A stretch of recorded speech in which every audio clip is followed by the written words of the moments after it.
Hello and welcome to this edition of Central Point. This one's on perfect competition, and we'll put in the top left corner here our golden rule for the next three modules is marginal revenue equals marginal cost.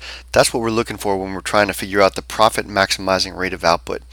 So we'll start with this hypothetical example, Casey's Coffee Shop, and we've got a demand curve. Perfectly competitive firm faces that perfectly elastic or flat horizontal demand curve, and for the perfectly competitive firm, D equals that's demand equals the same thing as price, and that's the same thing as marginal revenue. So price here is $270. So now let's add two other curves that we need. The first one is the marginal cost curve. You need to find out where MR equals MC. Well, there's MR and there's MC, so you have to have those two curves to do this analysis. And then we need the average total cost curve as well. We'll get to that one later. So first of all, to figure out your profit maximizing rate of output, you use this rule, MR equals MC, and let's go about that process. Let's consider the first unit. You're thinking about making the first unit. It brings in, that's marginal revenue, it adds revenue to the tune of $270. It brings in $270, yet it increases your cost by $50. Are you going to make that unit? Of course you are. It brings in 270 and it only costs you 50. The second unit costs you less, yet it brings in $270. So you're going to make that unit. You're going to make the third unit, you're going to make the fourth unit, and then you get here to the fifth unit. And that's where you start to think twice. Should I make that unit? In this case, MR equals MC.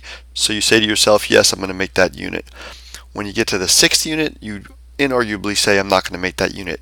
It brings in $270, yet it cost me $400 to make that unit. I'm not going to make it. I'll lose money on that. I'll stop at 5. So now you figured out how many units to produce. That's one of 3 big questions we'll ask, and those 3 questions will be all over the next test. First question is, how many units do I make? MR equals MC at 5 units, so I'm going to make 5 units. Next question, what price am I going to charge? That's the second of those 3 questions. That's an easy one for a perfectly competitive firm. The market tells you your price. In this case, it's wherever that demand curve is, $270. And then the third question is, how much money am I going to make? What profit am I going to earn? To figure that out, go to this dotted line you drew between MR equals MC and your profit maximizing rate of output and figure out where that line cuts into ATC. That's going to be right here.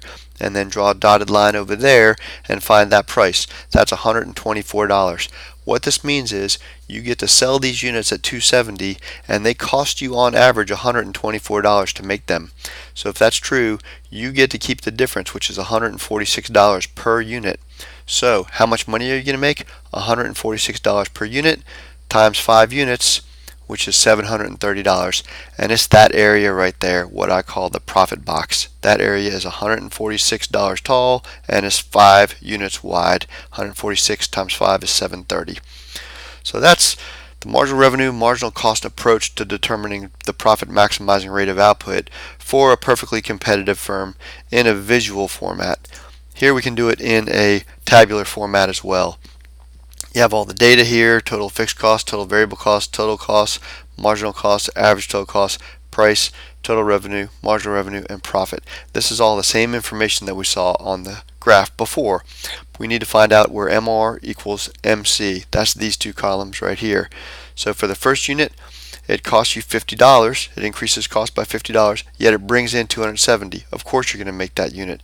The next one brings in $270, costs you $30, you'll make that one. This one brings in $270, costs you $60, you'll make that one. This one brings in $270, costs you $120, you'll make that one. This one brings in $270 and costs you $260. You're still attracted to that one, you'll make it even though you're making less money, you're still making money. And then you get to the 6th one. It brings in $270 but costs you $400. You'd never make that unit, so you stop at 5. And then to figure out how much money you'd make, you take total revenue, which is $1,350, and you subtract total cost, which is $620, and that leaves you with this profit here, $730. So we've just done the exact same thing, the MR equals MC approach to determining the profit maximizing rate of output for a perfectly competitive firm, but in this case we did it in tabular form.